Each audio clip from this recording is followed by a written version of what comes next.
So what do you think? About what? Alrighty? Are you nervous about the interview? How's the coffee? Good. Do you know every day Lou makes it's a great coffee? Yeah. He grinds the beans and stuff. A French press. So yeah. You're so, continental. I'm gonna drink that poison, and I might as well do a good job at it. No poison. Coffee. It was good though. But you're much more patient when it comes to food. No. I don't have the ability to be patient for it. I just want to eat it.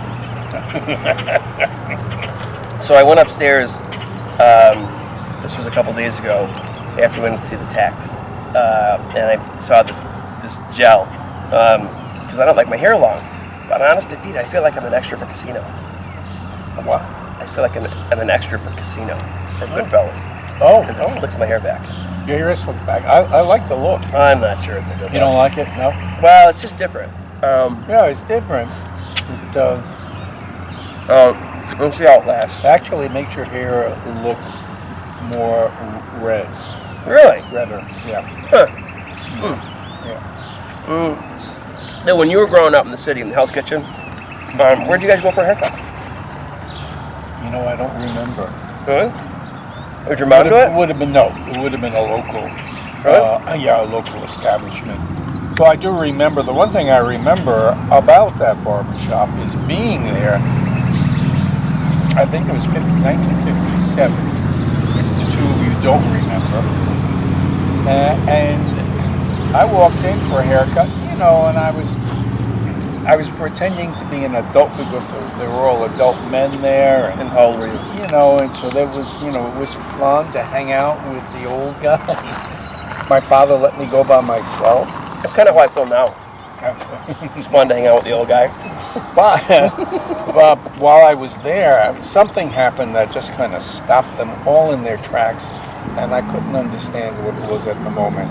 It was the announcement on the radio that Joe McCarthy had died, the senator. Yeah. And I knew nothing about politics. Right. He was young. He was. In his 50s, right? I think he was in his 50s. A good friend of, what's his name? Roy Cohn. Roy Cohn. Then Roger Stone. Oh, yeah. Oh, man. So you grew up in Hell's Kitchen, what is now Hell's Kitchen, right? Which is now Clinton. Clinton. What street? Well, my family lived on 46th and 9th. Mm-hmm. So I can remember, this is 1953. So I would have been 8 years old. I remember that summer being able to look down 9th Avenue and see them building Port Authority. So that's burned in my head because it was such an elaborate affair just down the street from the avenue. Yeah. Is it amazing for you to see how much it's built up? Oh, yeah. Yeah, I've gone back. Where you guys grew up, if you wanted to buy a house there, or an apartment or condo, how much would that cost now? Millions of dollars? Yeah. Yeah, they've gentrified the area. Now they call it Clinton. And the house that the family was in, so it was 3 stories. It was owned by the Imperatas. Imperata. And they were relatives of ours. Yeah, so Uncle Tommy he was an Imperata. He had married my Aunt Millie. So the connections, they owned the house. It was a brownstone. And so they were on the first floor, and the second floor is where my family lived, my grandparents. I'm not sure what was up on the third floor. I don't know. It may have been another relative. It probably was. The place was loaded with relatives. But back in the day, that's how family lived, right? Yes. So everyone was in the same home. Yeah. Oh, yeah. There were my grandmother knew people from her hometown in Italy that moved to the States, moved to New York, to Hell's Kitchen, and lived in that neighborhood. There seemed to be, there was a gravitation there of people coming together. You said before, though, that one of the things you really like about New York City is that it is a city of neighborhoods. Yeah. and that you don't even really need to go. You might live within a 5-block or 6-block radius, but you may never leave that. There's not a need. You don't need to leave right? it. Like when I was over at Xavier. That's more. No, I've got. Thanks. When I lived at Xavier in Chelsea, so West 16th Street, lived and worked there. If I went up to 24th Street, I was in foreign territory. If I went down to Canal Street, that was way out of the way. Everything you wanted. That's true of New York still today. Everything you want is in your neighborhood. Yep. You really don't have to leave. I had a friend in New York City years and years and years ago. He worked for the city. His vacations for 5 years. For 5 years, he never left the Manhattan. Really? Didn't have to. He did his vacations on Manhattan. Seriously? Yes. Where would he go for vacation in Manhattan? I mean, probably depends on the place, but where would he go? His apartment. Really? And there was whatever he needed was there. He was ahead of his time, like a staycation. Right. Yeah. So when you think about your mom and dad, and we've had some great stories about your mom and dad, whose personality do you think you take after, and why? Well, my father said I had too much of my mother in me. Well, of course, it was your dad that said that. Of course. I look like my dad. Why would your dad say that? What would he be referring to? He might have been annoyed at my immature behavior. You're not immature. No, he would say it. He would say it was a real put down. He would say, your immaturity astounds me. He would say that. But what was your response be? I would just start laughing. Yeah, well, life is full of surprises, Dad. So what was your mom like? Difficult, emotionally difficult. Yeah. He had to take care of her.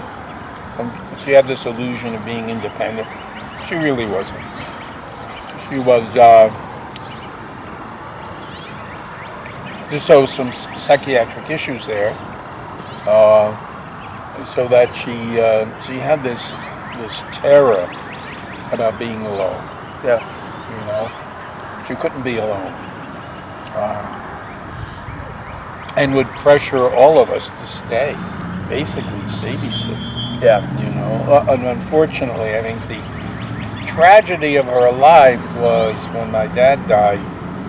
She decided to break out of that, and she tried, but she couldn't. And ultimately, at the end, that last year, or maybe a little less, she was basically isolated and on her own. It's funny, like in our family, and I love my mom and dad,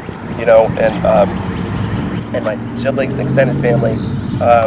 But one of the things that we do as a family is we canonize people that have died. And I think it's great to do that sometimes, but I also think it's really important to be honest about it. To be honest, that's because right. we make our lives that much more difficult, right? So we'll be in a conversation, and they're talking about mom, and they say something. I'm like, who the hell was that? I don't remember being overly patient, but it is. We create this world, and then we say to ourselves, all right, well then we have to fit into that mold that never really existed. She was great, but she was strong-willed and she could be short-tempered. My dad would say the same thing to me about my mom. He'd say, "You're just like your mother." Then I thought it was a compliment. I wasn't smart enough to know it wasn't a compliment. What was it like to have one other sibling? And tell us about your sister. Well, she arrives when I was going on 4. Now, I remember the day she arrived. Are you serious? I You're am. 4 years old. I'm going on 4. And who says that when you're 3 years old that you're going on 4? It's such a Jesuit thing. Well, I wasn't 4 years old yet. You see in the neighborhood with your buddies, hey, how old are you? Well, I'm going on 4. I remember it as being traumatic because my mom disappeared. Yeah. To have my sister, I didn't know anything about that. So I was put in the care of my mom's youngest sister, who didn't have children, married but no children at that point. And so I remember that. I remember having to sit in the kitchen to eat. And because my own parents were really kind of easygoing, permissive. and Elizabeth was not. She was not going. So I had to sit in the kitchen and eat, and all I would eat drove her crazy, and I knew it. I would only eat cream cheese. That's Seriously? all I would eat. Hey, nothing else? That was the crush of your diet, cream That's cheese? all I would just want Not to eat. lox and bagels, No, just no, cream just cheese. the cream cheese. Drove her crazy. Uncle George, her husband, but I was driving my dad crazy because he would come over after work and spend time with me, and he kept saying, she's coming back, and I just didn't think she was. And he would say, she's going to be on a plane. She's coming back, and she's going to be on the plane, and you'll see the plane. Yeah. So every plane that came over, I got really excited. I thought she was on her way. But that wasn't true. No, that She was in the city someplace, right? She was in the city. So when she came home that day with my sister, the whole family was together. You know, and up until that point, I basically was the prince. And So can you explain that to people if they don't? well, I know from family law that my dad was my grandmother's favorite, and that got transferred onto me. And so with my grandmother, I was important even at that young age because I was the taster. What is it? My grandmother trusted me, so we'd go into the house, and before I even had my coat off, she had me by the hand, and she was taking me to the kitchen. And But this is before the cream cheese days. this would have been after, After because my the sister was alive then. She'd sit me on the stool in the kitchen. She was a big earth mother. She had 8 sons and 2 daughters. A big earth mother? You know, size-wise, Right, she was okay. huge. And so she would place me on the stool and turn around, and the old cast iron stove would just disappear in front of her. Yeah, just all I saw was her. And she would get some sauce on bread, and I would have to taste it and say, past mustard and all that. So yeah. But the day my sister arrived and the whole family was around, I was with my grandmother's dog, Boots, black dog. Yeah. And we got along famously. I would share dog biscuits. I'd just break them in half. He would eat half, I would eat half. And so we were great pals. Was it good for your coat? Yes. Yeah. Did you feel good? I felt good about it because we were buddies. Well, so my mom came in. She came in with this package, and everyone was so excited. And I said, "Well, you know, I'm here. I'm here." And then all the stuff around my mom and this package. And my mother went into the bed. And the package being your sister. Yes. My mother went into the bedroom, deposited the package on the bed, came out and said, "I don't want anybody going into that bedroom and disturb Geraldine." And I thought, well, it's got a name. Yeah. I wonder what it is. And so I snuck in. And I can close my eyes and picture my nose above the bed and that package in the center propped up by pillows. And so I was just curious, so I reached over. I was able to reach. I reached over, I grabbed it by its head, and I pulled it toward me. Now we're still talking about your sister, but you're referring to it as it. Yeah, because that's in my mind, it was it. We're hoping that she's not going to watch this. She knows this too. So it moved, and I jumped back. Because now the thing is alive. So I'm getting out of here. So I went back into the living room. No one had seen me. I had gotten back into the living room with Boots, the dog. And then a few minutes later, it was just this blood-curdling scream from the bedroom. And my mom came rushing out, demanding to know who touched the baby. It. But now it was a baby. So I knew, it's a baby. So I thought, in my mind, it was how long is she staying? You already have a baby. What do you need two for? And that was She stayed.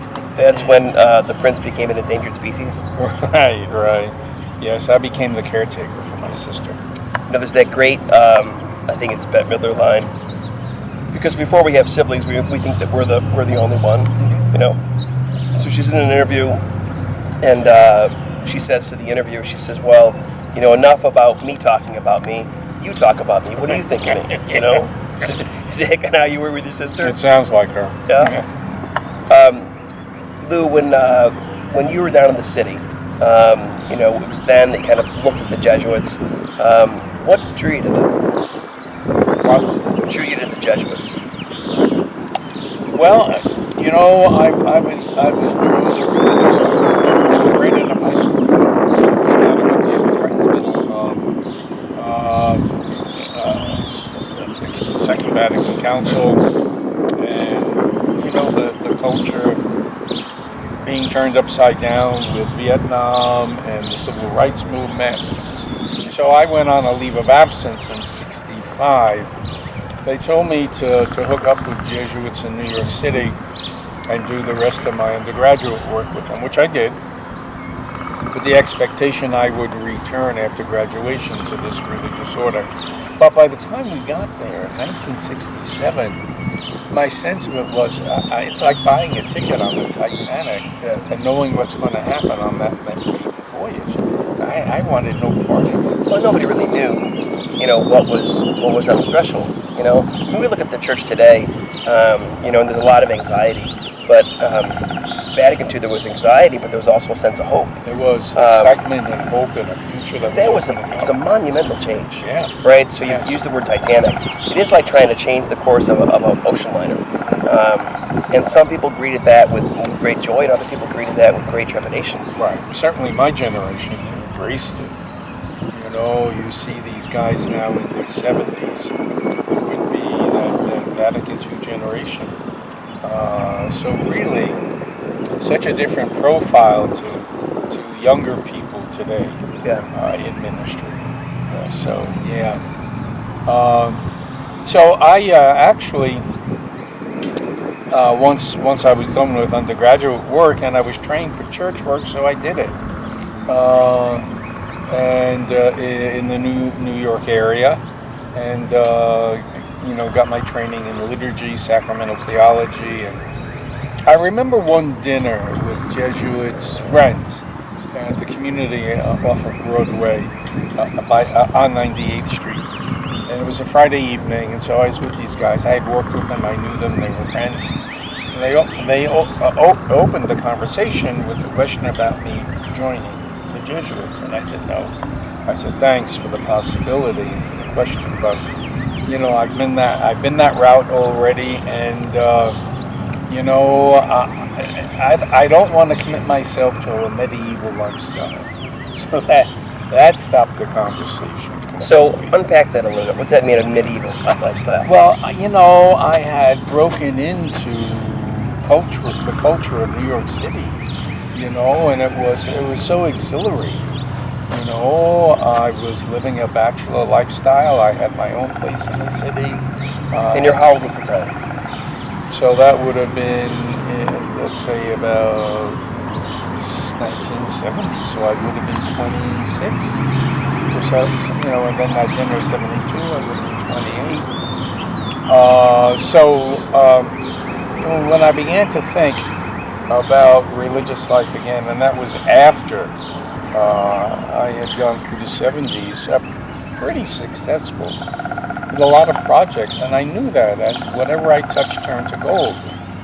And until 1977, everything I tried fell apart. Everything failed. Really? Oh, it did. And I'm feeling sorry for myself. I decided I would bite the bullet, to my father's chagrin, because he said he was going to put me up in business, buy something, and let me run it. I said, no, I'm not interested. It's hard to say that to your dad, though. But we could talk. Yeah. So I said no. I said I'm going to go on the SSI line. I'm going to collect unemployment insurance. He was beside himself. so humiliated by that possibility. But I said, Back then there was a great stigma. It was, but I was, kind of like, I was into my martyrdom phase. And I thought, I'm going to bite the bullet. And so I stopped doing everything. And my family still has property on the south shore of Long Island. I spent that summer of 1977 there, mostly by myself, kind of in enforced silence. And you're, what, 28? It was about, at that point, now that's 1977. So I would have been moving into my 30s. So 32, somewhere around there. So, the thing began to come together, and just this welling up, this desire, and this sense that this is the right thing. And not to worry about the ramifications of it in the future. If I'm meant to do it, I should do it. I should do it now. So at the end of that summer, I went to Fordham to talk to the guys there. That's where I met Dan Mohauser, who was the director of admissions. So for anyone who's watching, Dan Mohauser's up in Lemoyne. Saint of a guy. 93 years old. Just this past year, he stopped skiing. But up until that point. Avid skier. Yeah. So you met Dan. Started the conversation. I wasn't rushing at it. I felt that I needed to be in charge of it. They were very good about that. I think they read that clearly, that they needed to handle me with kid gloves, which they did, and basically it was okay. I remember meetings with Dan, and I wanted, the point was, you're not dealing with some 17-year-old, you're dealing with someone who's got a track record in church ministry, who's got credentials academically, so don't play around. It's not a hard thing if you think about it. You talk about having the desire to have control, right? We all want that, but I think that the desire to have control and the desire to be recognized and acknowledged, they kind of go hand in hand. Yes. Like when we realize we don't have control, then humility comes a little bit easier. But I think everybody falls into that trap. So you want to be in control. You want Dan to know that you're something, right? That you are, you want to say to Dan, I'm a great gift. And how did he respond to that? Well, the message I was giving was the language I was using. And in any conversation, my reference to ministry was my interest in presbyteral ministry, which is really kind of the official language of the church. So he was fine with it. He let me get away with it for a while. Then I remember this one afternoon sitting at the community at Fordham, and I started this, dust up about the presbyteral ministry, and he stopped me. He said, "Lou, you often, when you refer to ministry and you're interested in it, you speak about presbyteral ministry. Let me make a suggestion, because this may make a little more sense. Why don't you go and check out the Presbyterian Church?" Did you say that? I got the message immediately. Yeah, but I never use that language again.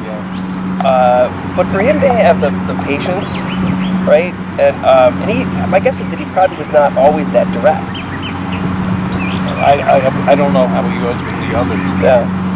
So where'd you go from there? Not to the Presbyterians. Not to the Presbyterians, so I continued working with him. And finally, petitioned in '79 to enter the novitiate, was approved, and I came up in August of '79. I just did a thing this past week,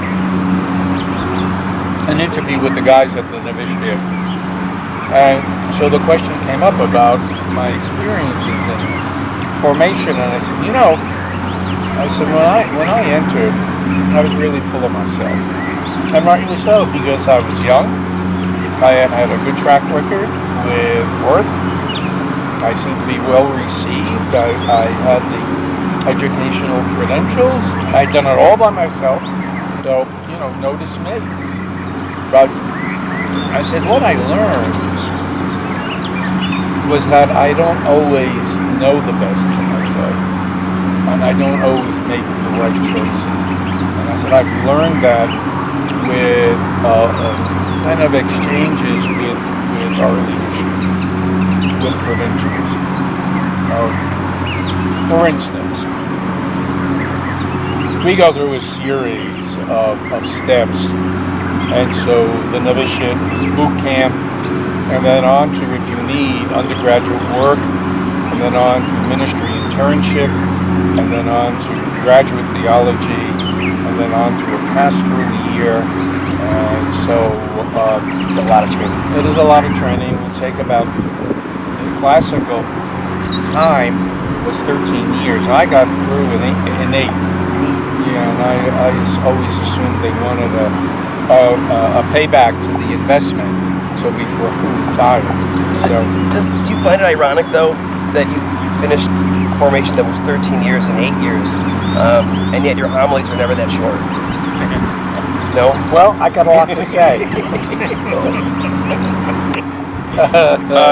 So this is the first part of our conversation. So we're gonna have another conversation, but I want to just, as we end it, so you're just on the cusp of entering into formation formally, and you're excited about it. One of the mantras of the Jesuits is the question, where is God in this? Right? Where was God in that at that moment for you that brought you to that next step?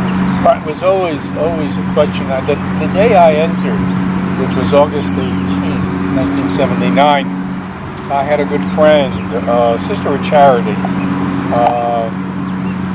who was an infectious disease expert, wound up working in the project of finding, answers to the AIDS crisis.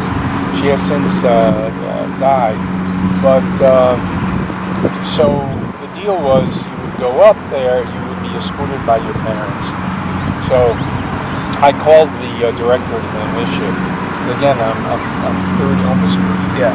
33, and I said, look, I can't have my parents bring me up. It would just be just insulting to everybody. I said, can Christine? She's a sister of charity, and so there was no answer on the phone. So I said, she's a doctor into infectious diseases. No answer. And I said, Ned, she's my spiritual director. And he said, that'll be fine. So after that call, I called Chris and I said, Chris, you now become my spiritual director. You need to go out and buy a dress that's appropriate for a spiritual director. She's the one who drove me up. Okay. That day,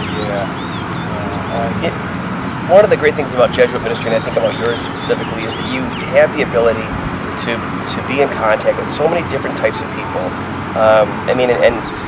No two Jesuits are alike. Kind of like snowflakes.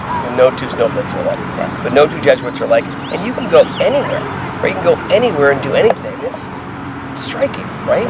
It's right. amazing. I remember someone telling me when I was in formation, he said, now don't worry about, you're traveling around. He said, doing work all over the globe. He said, don't worry about hotel rooms. There's a Jesuit community anywhere you go. Yeah. It's true, right? It is true. Yeah. So when we get together next time, we'll talk about where you went from there. Okay. But I just have a couple questions to end on. And if people have questions that you want Lou to kind of tackle next time, just send those in to us. So 3 questions that are not really rooted in anything theologically foundational. There's a fire in your house. What's the one thing that you take out of the fire before you leave? Presuming that Figaro, his dog, is okay. Well, you want me to answer that? Yeah. The one thing Yeah. I would take, the one thing I need to take, I would just take myself. There's nothing that I need. You and the dog. Yeah, just me and the dog. So, but that speaks a lot about that you're not tied. It's a very simple life. Okay, second question. If you were a superhero, who would it be?